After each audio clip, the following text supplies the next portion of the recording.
Coalition for Justice in Palestine. Now, she's worn many hats and many titles, but I think I have to uh, read on so you get an idea of the magnitude and the majesty of the person that I have the honor and privilege to interview this morning. She also serves on the Governor's Council on Domestic Abuse and holds board positions with the Rotary Club of Milwaukee, Wisconsin, Public Radio, and the Wisconsin Historical Society.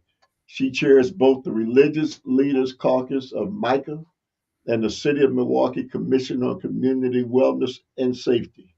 For more than 2 decades, she has also co chaired and emceed Milwaukee's citywide Dr. Martin Luther King Jr. celebration. A frequent media voice and public speaker, Najeeb has delivered more than 2,000 presentations across the country on Muslim identity, civil rights, women's rights, refugees, and the interfaith dialogue.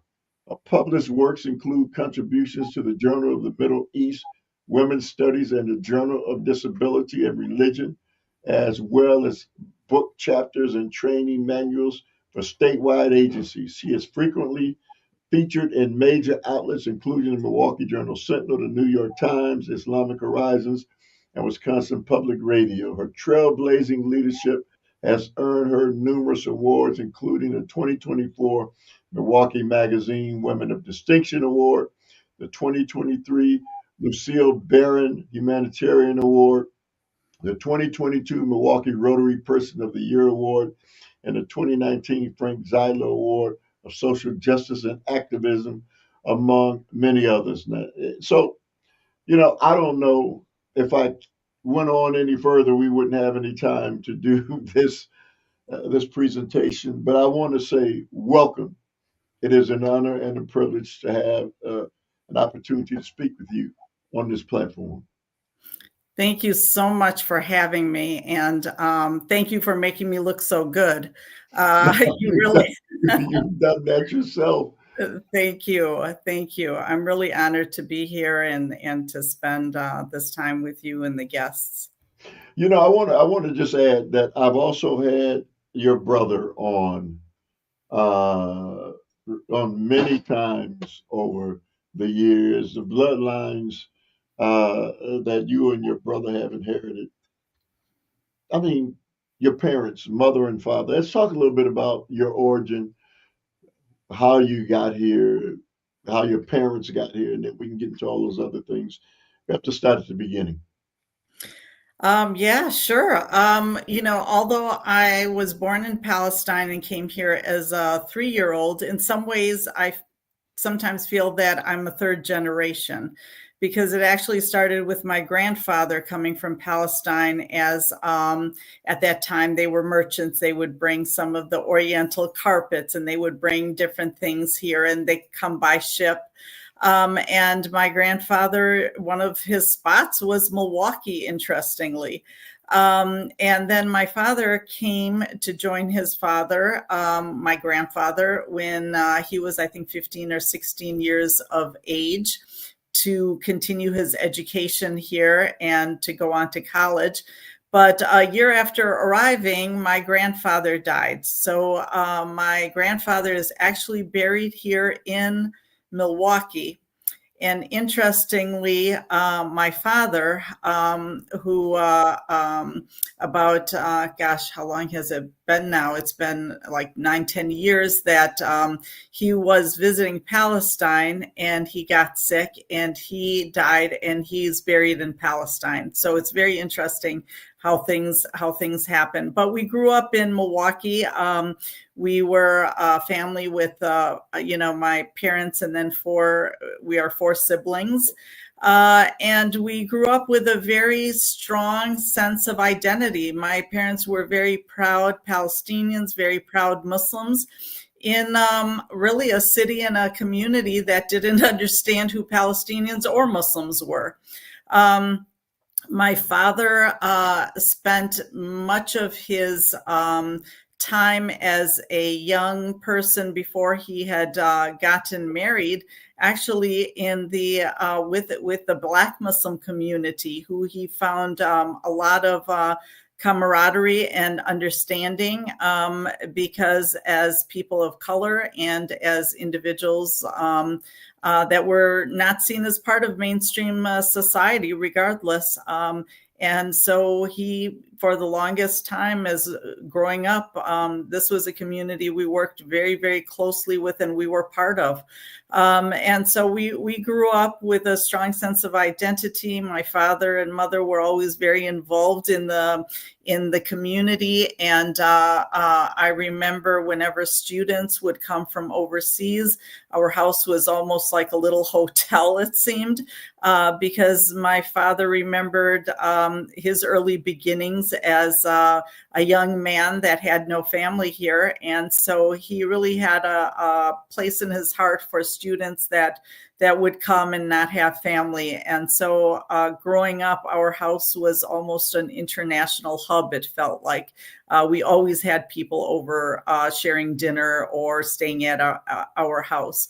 And my father was one of the founders of the Islamic Society of Milwaukee.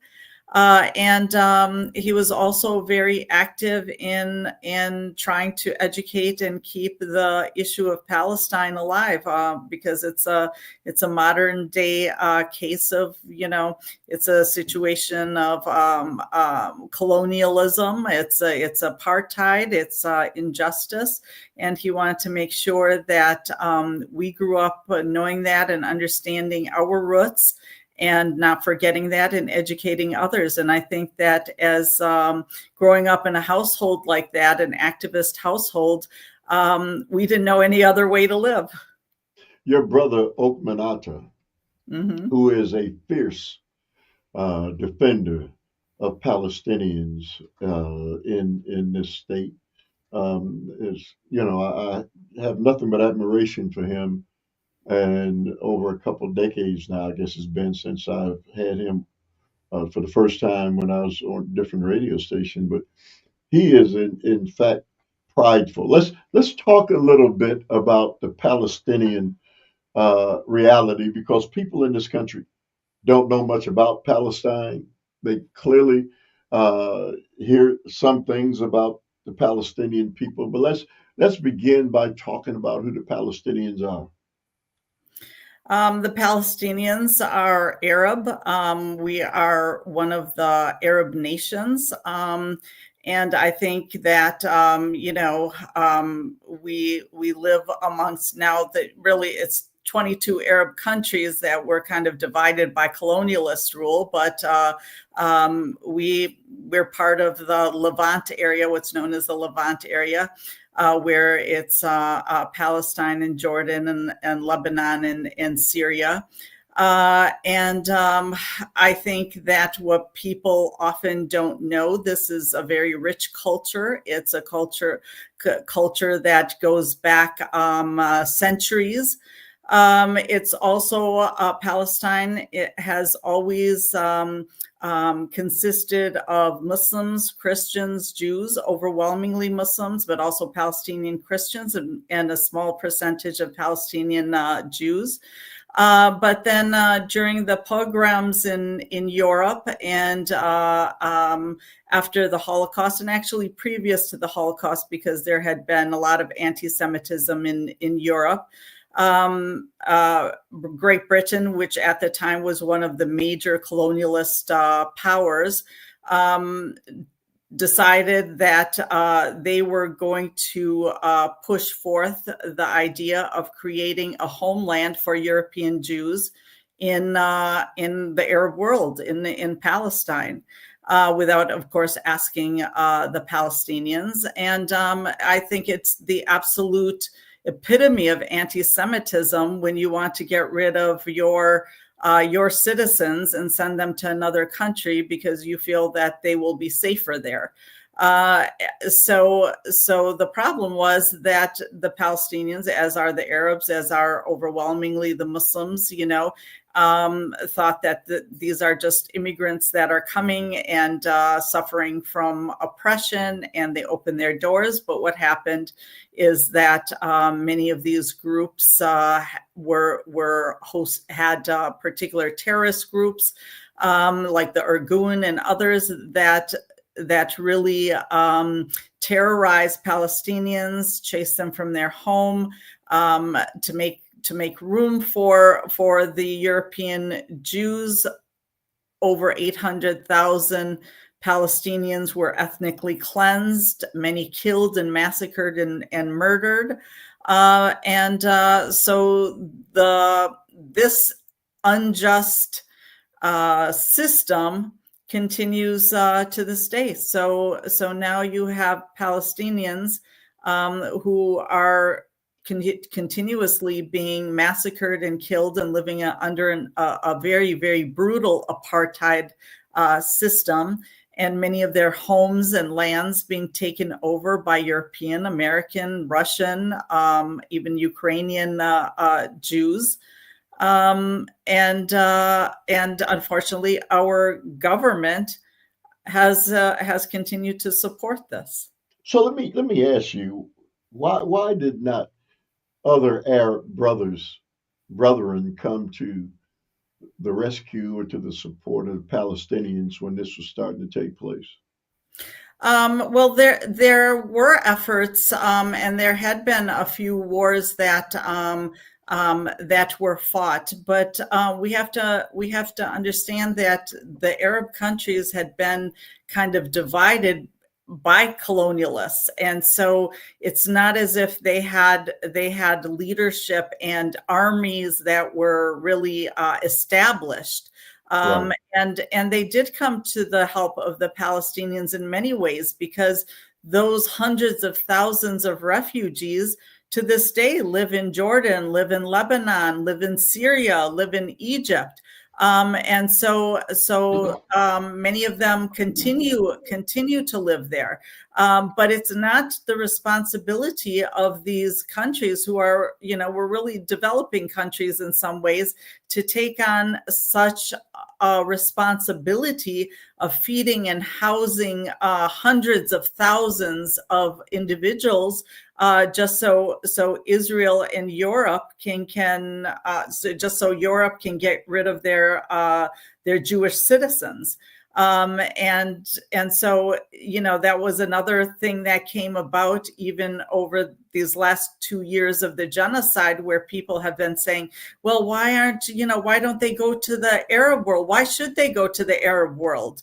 That's not, they live in Palestine. These are the Palestinians.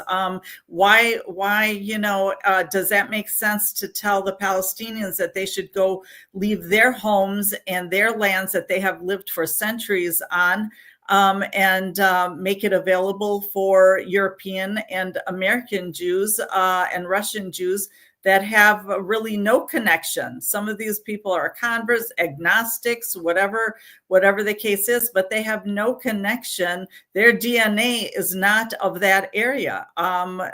These are individuals that came from other parts of the world. So Palestinians, unfortunately, have not been able to tell their side of this story globally. What do you attribute that to? Yeah, I think it's because Palestinians are a newer immigrant to the United States. I think that the Jewish community has a much longer history here in the United States, and because they are European, they were seen as part and parcel of the whole European entities that have come to make up the United States here. And so I think that they have been able to establish a narrative that they have sold to the American people, and the Palestinians, being newer immigrants, were not able to didn't have the capability and the influence to be able to do that. And then we have also uh, probably over the past couple of decades are that the newer force of fundamentalist Christians, the kind of like the mega Christians now known as the mega Christians, where they have been convinced that that it is a requirement for Jews to all move to Israel in order for the Messiah to come back and Armageddon to take place. So they have their own vision of what they imagine needs to happen. And as if this land was somehow promised to the Jews, so they basically turned God into a real estate broker, who promises land to groups of people based on ethnicity rather than piety, which is a really racist concept. But I think there are two things that first of all, that narrative has been pushed in churches and in certain places through the media, and the Palestinians have really not been able to get their voices out there. It is more than frustrating. As I stated before, um, year or so or more ago, when the assault in Gaza was taking place, and there were protests in university campuses all over the world and all over this nation, and even in Milwaukee at UWM, I went down because what was being said was that uh, college students were being misled and that they were naive and that they didn't know what really was taking place. And so, for those college students who were pushing against and created what they called tent cities across this nation, and I just wouldn't accept that college students, which are pretty bright young people, they don't get into universities by not being bright, somehow would be misled and because they were able to discern for themselves what was taking place. And so they were, again, the conversation was that they were being misled. So I went down and introduced myself to a lot of those who were leading the tent cities. And I wasn't surprised because I already knew that those young people who were fighting for what is right, just a different group of young people than the young people during the civil rights struggles and others who saw injustice and were fighting against that. And so I brought a couple of them on the air and we had conversations about what was taking place. And it was always, you know, concerning to me that in a nation that says we have a freedom of speech, a freedom of religion, and that our nation is about, open dialogue, that you couldn't have a conversation with Palestinians.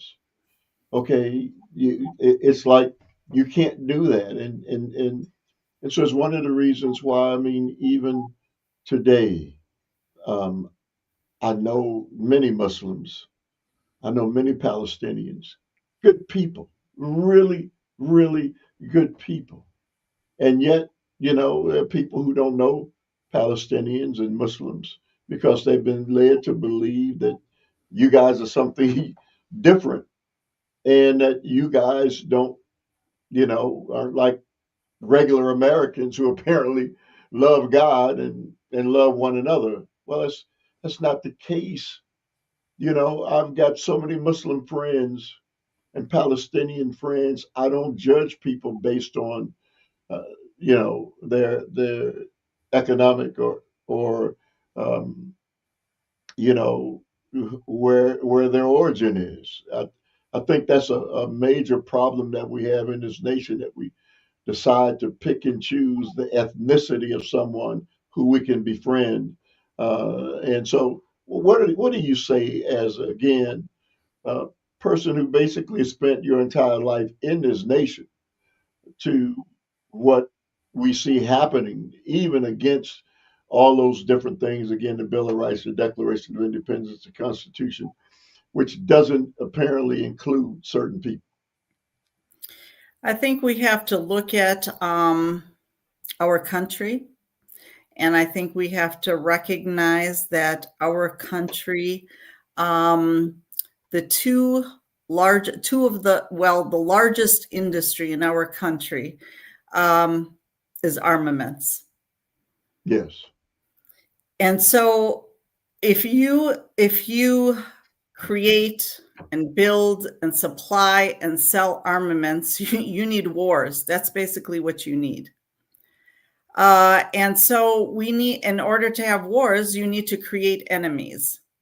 And if people recognize the others as people just like them with families, etc., it's difficult to sell a war to your country. But when you make them really subhuman, when you make them as the other, when you use words like terrorist, when you use words like they don't, when you make statements like they don't believe in the same God as we do, when you use these types of ways to define a group of people, it makes it easier for people to see an enemy. I think about the Iraq War.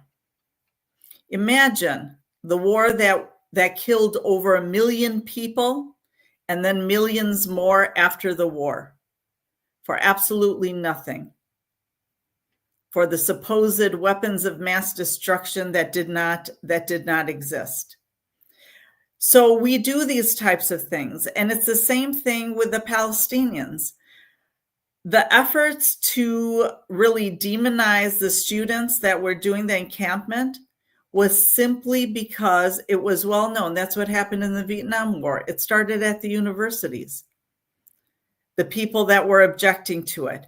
And so if the narrative gets out that what is happening in Gaza and what has been happening for nearly 8 decades in Palestine is a case of brutal apartheid and colonialism, it's a subjugation of an indigenous people, people are not going to be so supportive of sending billions of dollars of our tax dollars to Israel every year, while normal Americans can't even put food on their table, they can't even get adequate health care, etc. So we have to create that kind of enemy, and so all of the silencing that has been taking place with students being kicked out of universities, with individuals who post things even on their personal social media about Palestine, being kicked out of their places of work. We've seen so many individuals in the media that have been let go. Why? Because they're promoting understanding, and that's not what works. That is not what our government, both Democrat and Republican, have wanted, because we really, our industry is our economy is built on armaments. And also we have got some very, very powerful lobbies in this country. And one of the most powerful lobby in this country has been AIPAC, the Israeli lobby. And so their control over many people in positions of politics, our government, in the media, has really served to silence the narrative of the Palestinians and to only present the narrative of the Israelis. And now that we're seeing some of the things that are really coming out with the Epstein files, and how people have been controlled also, by Israel, I think people need to start waking up and seeing how they are being really brainwashed to understand only a certain narrative, and it's been at their expense and the expense of our country. You can look at what is transpiring with immigrants coming here from from Mexico and other places, and they have been vilified. And so you constantly hear people calling them criminals and all sorts of things, and throwing everybody into the same category, even if they're uh, people who've come here and not committing any crimes and supporting this nation and came here for all the reasons that Europeans came to this nation.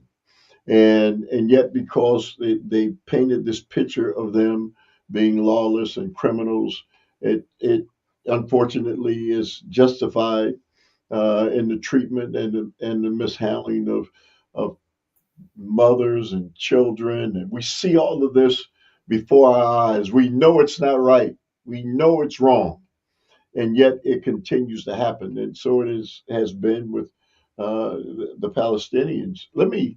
So for people who don't know what a Muslim is, they hear Muslim and they have no concept at all of what a Muslim is, only that they don't believe the same religious beliefs that people who call themselves Christians. But the last time I checked, America is made up of all different beliefs, religious beliefs, and uh, for whatever reason, Muslims seem to be one that has been picked out as one that are evildoers.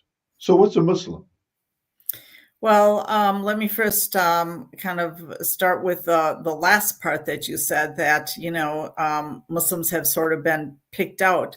I think one of the reasons is because so many of the wars that have been launched have been in Muslim countries, so you continue to create that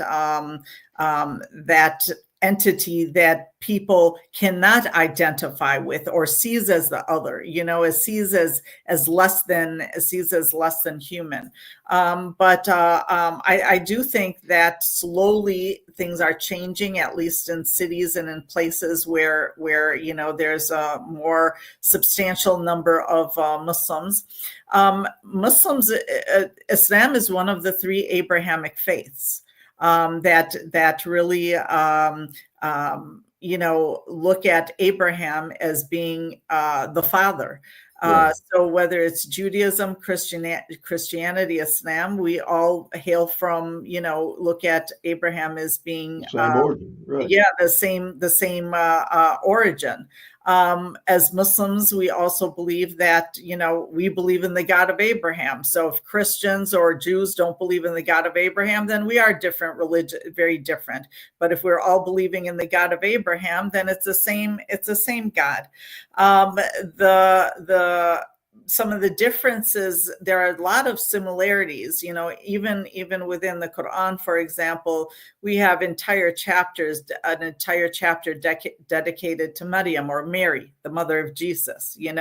We believe in Jesus and the virgin birth of Jesus. This is something that is the similarities between Muslims and Christians, for example. As Muslims, we believe that God doesn't beget nor is begotten. So God is just God. God doesn't have children, nor was God born. And so this is unique. We believe in a single monotheistic God, and this is something we share probably more with Jews than with Christians.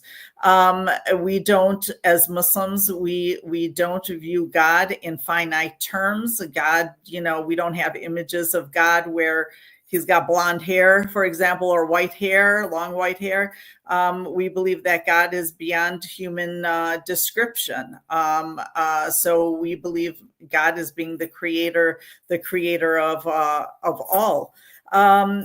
We have many of the similar moral codes. We have, a lot of stories that are very similar. So where is this idea that Muslims somehow are different? I think again, it has a lot to do with political efforts. And from my own perspective, I think that it really that some of these are probably grounded in the idea of Palestine and Israel. You have within, for example, the Old Testament, as if Abraham had two sons, Isaac and Ishmael. We know that Ishmael was the eldest, but because his mother was an African handmaiden, so he's not considered equal to Isaac, for example. But that's not something that Muslims believe. We believe that the children of Abraham are equal. That just simply because of the social status of a mother does not change the equality between the children, because even if she had been a slave, for example, that's sort of like saying that slavery is a divine institution sanctioned by God. Absolutely not. So we need to recognize that sometimes some of this racism is really couched in religious language, and it starts there. That's where sometimes it starts, and so that's where a lot of the Jewish, and then also some of the fundamentalist Christian groups, where they say, well, God promised a certain plot of land to the son of Abraham, and so the only legitimate son is Isaac. Well, who said that? You know what I mean? And so this is where they base then the idea that, oh, God promised the land of Palestine to Jews 3,000 or I don't know how many years ago. And so supposedly ignoring all history, ignoring all of the different empires and peoples and groups that have lived in the land, as if, you just have this group that just remained pure, and suddenly you're plopping them into Palestine. So I think it's really intentional. I think it's political. And it's promoted in some of the churches. It's promoted in different ways, and the efforts then to alienate Muslims and make them seem inferior. That's part of where it started. Mrs. Najeeb, it it is it is the ignorance of people not knowing, because I've always questioned um, the Jews, the Jewish religion, and the Christian religion. They've got the same book. The New Testament is the Christian Bible. The Old Testament is the Torah, and Jews don't believe the same thing that Christians believe, and yet there you don't see that same kind of vitriol directed at the beliefs of Jews who don't believe that in the Trinity. They don't believe that Jesus Christ was God, and yet they don't have this adversarial relationship with one another. So people have different religious beliefs all over the world, and and actually you have a right to that. Um, but I don't. I'm a person who just believes that people have a right to believe what they want to believe. As you stated. And yet because people aren't taught those things, and at the root of all of it is people's religious beliefs. People have fought, bled, and died over their religious beliefs. When that's not what the Creator came here for, was to separate people because of their religious beliefs. And you talked about the fact that our nation, number one weapons developer and seller, and we only make up 4% of the global population. Yet, our expenditures on the military is more than the top three or four nations combined. Americans, if they knew, I think some of the things, Sister Najee, that maybe things would be different. But you have to dig to find the information out that I'm talking about. It's not being taught daily, so people can make decisions themselves based on that information. Yeah, absolutely. And you mentioned that people have freedom to follow whatever the religion they want. I mean, we have significant number of people in our country here that don't believe in any religion, Right, and they have the right to believe or not believe, etc. But this is really the problem when you've got this type of racism that is directed at a particular religious group. It's not even so much that it's that particular religion, for example, but it's really the political aspirations of other groups. So you can't put into play Israel's plan of ethnically cleansing when you see Muslims as normal people. You know what I mean? when right. you see when you see Palestinians as normal people. And so it's all part of that political kind of way of designating people in derogatory ways. And we saw this. I mean, and we continue to see this with now the as you mentioned, the immigrants, Mexicans, for example. We've seen this with the Black community. We've seen this with the indigenous Native community, Right. savages or whatever, these kind of designations. It's the same kind of playbook, just using different terminology to demonize them. To your credit, you spent your life trying to heal this divide and witness all the different organizations you've created and programs you've created those to attempt to bridge the gap between people who should be treating human beings are all the same. Okay, born with a soul, born last time I checked, for the most part, two eyes, a nose, a mouth, two ears, heart, lung, all those things. We've got more certainly in common than we have not in common. And you've worked very hard to try to bridge those things and witness all the different organizations and groups that you are interacting with. So you're not alone, right? I mean, there are coalitions of people who work in this nation and around the world to try to heal these wounds. Is it safe to say that?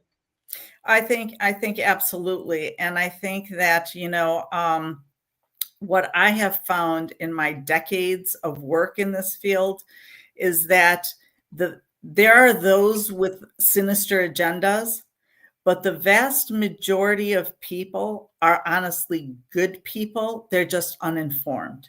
They just have not had the opportunity to hear a different narrative. They have not had the opportunity to understand another perspective because they're limited in the number of TV stations. How I just all I had to do these last 2 years is I've totally gotten off of all of the mainstream media because when I've seen the way they have shown Palestinians as just like this massive unnamed group. Whereas when they talked about like the Israeli hostages, they'd mention their names, they'd mention their families, they were people, they would show them as people. I mean, you came out of this thinking that the only important thing in Gaza were 20 hostages, not the hundreds of thousands that have been killed, not the 25,000 young children, Palestinian children that have been massacred. You know what I mean? So again, it's this it's just being uninformed. So really my experience is that to create opportunities and many of the programs that I have tried to create and be involved with is to have those opportunities to allow people to interact and to get to know each other and to get to know each other in a way that they're speaking for themselves, not other people are speaking about them. So when people get to know each other, they realize that, wow, we have a lot of similarities. When I first started the Muslim Women's Coalition, one of the first projects we began with, this is like 30 years ago, is a Muslim is a women's Muslim Christian dialogue group. And that was incredible. That was phenomenal because you had so many Christian women that had never met a Muslim, you know? And Right. after many years, you found we were talking about raising our children. We were talking about, how we celebrated our holidays, how we worried about our children, being safe in, and so many things that are really very, very similar. And there was such a sense of awe when the Christian woman would watch, for example, the Muslim woman get up and pray because it was time to pray, for example. I was probably invited to every year for many, many years, for decades. I was probably invited every year to at least 10 churches during Lent just to talk about Muslim fasting as a comparison to the Christian Lent, because they found it so interesting to be able to talk about fasting in the different faiths in that way. So you create these opportunities for people to really get to know each other, and you find that hatred, which is usually based on fear, goes away, but the ones that continue to want to promote it are the ones that have a political agenda behind it. Sister Najib, I remember constantly hearing about how mistreated Muslim women were and how Muslim men take advantage of Muslim women, and Muslim women don't have any freedoms at all. And I see you with your um, um, I forgot what you call your Hijab. yeah, Najab. And when I understood and I learned what the whole purpose of that was, I said, more people need to hear the purpose of why Muslim women cover themselves. And there's wisdom behind it. And so what's at the root of it, from what I've learned, is, you know, when men look upon a woman and they see the physical nature of a woman and the physical beauty of a woman, they can get attracted solely because of that physical beauty and not get to know a woman by her mind first and who she is. And because of the evil consequences of time that kind of change all of us, our physical stature that we have when we're young fades. And so if you fall in love with somebody for their mind and who they are before the physical aspects of it, it certainly makes more sense than falling in love with the physical aspects of somebody, which is definitely going to change. So as a Muslim woman who wears a Najib, will you explain that that doesn't mean that somehow you are being mistreated by your religion? Yeah, sure. So the hijab is really part of the entire modesty outfit, and I have to emphasize that modesty in Islam is not just for women; it's also for men. So if you go to like a mosque in the middle of August in the hot weather, the men are not in tank tops and shorts. You know, that's not how that's it. We have, we dress modestly. And what I often find interesting to me is that, you know, um, you can also look at how men in many of the Muslim countries dress. Look at Pakistan. Look at, even in like some of the Gulf countries, etc. The kind of clothes that even the men wear, but nobody kind of points out, well, why are the men dressed modestly in that way? You know what I mean? So whereas there's the practical aspect that you talked about, for women to be known and recognized for who they are, because people outside your family don't need to know what you look like physically, But I want to say that the most important reason why we wear the hijab is because we believe God commanded modesty. And one of our examples of modesty is Mary, the mother of Jesus. Um, I don't know any image that I have ever seen of her. She's always been covered, you know? And so she, to us, is the epitome of modesty and someone who has love and a strong connection with God. And I think that we have to get even beyond all of these to the concept of what is the purpose of our creation. So, as Muslims, we believe the purpose of our creation is really to establish a good and just society on earth, and that's how we worship God. And we do it through our prayers, our 5 times a day, our constant connection with God.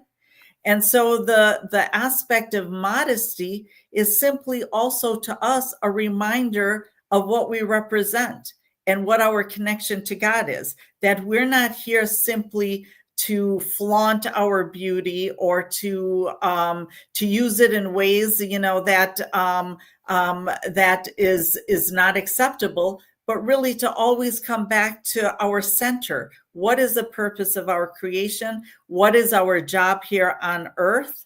And that's and modesty is part of that for both men and women. And I have to emphasize, because I'm always astounded how many people don't know that we don't wear our hijab in front of women. We don't wear our hijab in front of our immediate male relatives, our husbands, our sons, our brothers, etc. Things like that. This is our outside attire. So it's a reminder to us of who we are, and hopefully a reminder to those who see us to maybe remember and think about God as well. Sister Najib, I have to say to you that we've kind of come to the end for now, but we've not even scratched the surface of the conversation and dialogue that I want to have with you. Because the beginning of being able to see someone for who they are is to first listen to who they are, and then you can make determinations based on what you've heard. And so it's one of the reasons why I'm so honored to have you on for today, and we'll certainly come back. There's so much more to talk about, but I think we've just not even scratched the surface. But if nothing else, there are people who are listening today who have heard some things that they would have probably never heard before as it relates to what's taking place. And so I'm honored and privileged, and look forward to the second part of this as we continue to attempt to build some kind of dialogue. I've never understood, sister. We're here on this planet for just a short period of time. In the twinkling of an eye, we're gone. The fact that we are separated from one another the way we are is a travesty. And I don't care who your God is, that's not something he believed in. And so this is our shortcomings as human beings. We've got to work at overcoming that, and the best way to do that is through dialogue. Absolutely. Absolutely. And thank you so much for having me. Like you said, we barely got into the conversation, and I am more than happy to come back. And really, it's been an honor to be on your show. Well, you will be coming back real soon, so thank you very much, and tell your brother, whom I have great admiration for, Mr. Okmanata, that I said hello, and I look forward to having dialogue with him as well. Thank you. Have a great time until I see you again. Thank you very much. All right. Goodbye. Bye bye. All right.